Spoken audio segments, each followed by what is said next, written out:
All right, good morning, everybody. So we have some good news, bad news this morning. And the good news is we are done with finding ways to solve quadratics.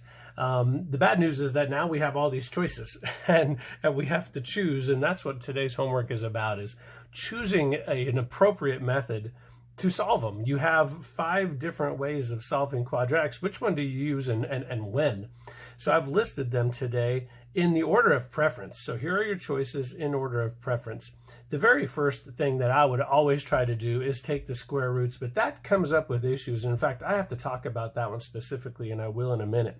There are limitations to this. They all kind of have limitations. There's better and worse, but there's limitations kind of a lot here.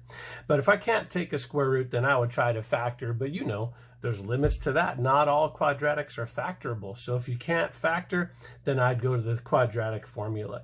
Really, in reality, when you're trying to solve these are the 3 ways that I would do it. These are my first 3 choices for sure. Then the 4th choice is graphing, and that's okay. And perhaps Desmos would be real helpful with you with that. But graphing can be complicated if you're doing it by hand, trying to find the right x-intercepts. If you're using Desmos, that would work perfectly.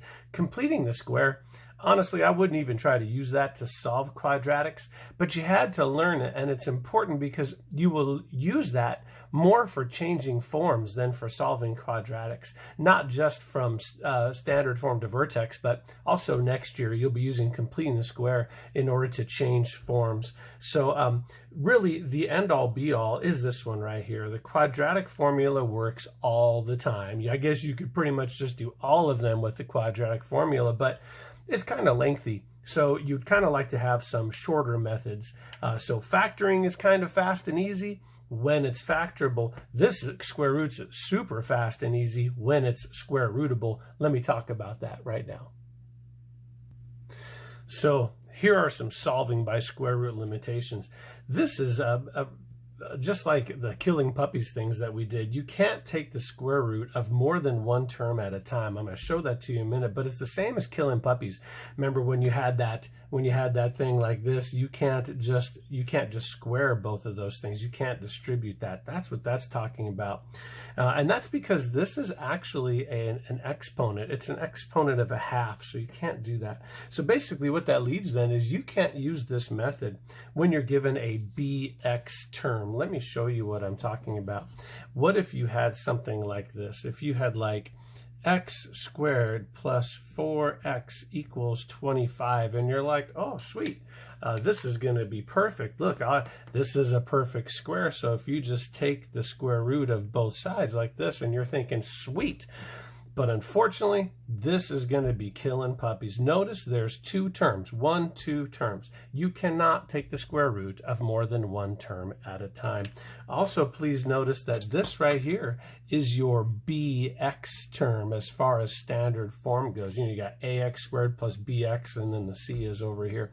So that, unfortunately, is not going to work. So if you have this term, not going to happen.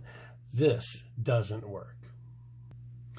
But what if you're given something like this? Now this does not have a bx term. Look, ax squared, and then this is a c. There is no bx term. So what would you do? And you see everything's a perfect square, you're like, sweet. Well, then I would add 25 and add 25 like this. This would give me 4x squared equals 25. Now stop right there.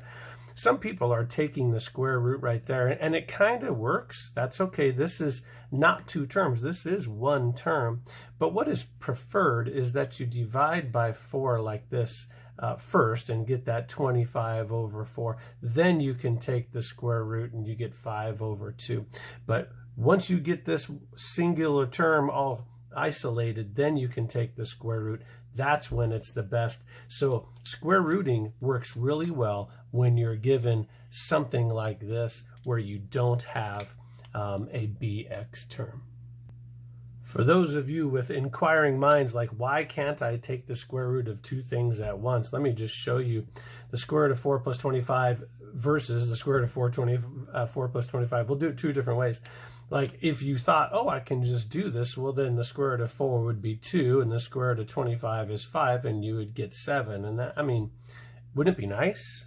unfortunately, that doesn't work, because if you follow our Western conventions in mathematics, following PEMDAS, then really what we need to do is simplify this first, right? Because this is a type of a grouping symbol. So that gives you this, the square root of 29. What's the square root of 29? The square root of 29 is about 5.4. So you can see these answers don't match.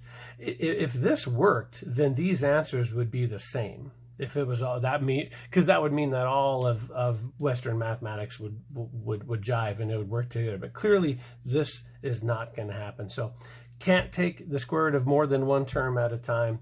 Put that in your brain and keep it there. So, go back to those choices. What are the choices? The first one is square root if you can, because it's so fast. The second one is factoring if you can, because it's also fast. The third one's really the quadratic formula. It works for everything all the time. You'll always get an answer, even with imaginary answers and all that stuff too. So anyway, today's homework, let me show you what that is.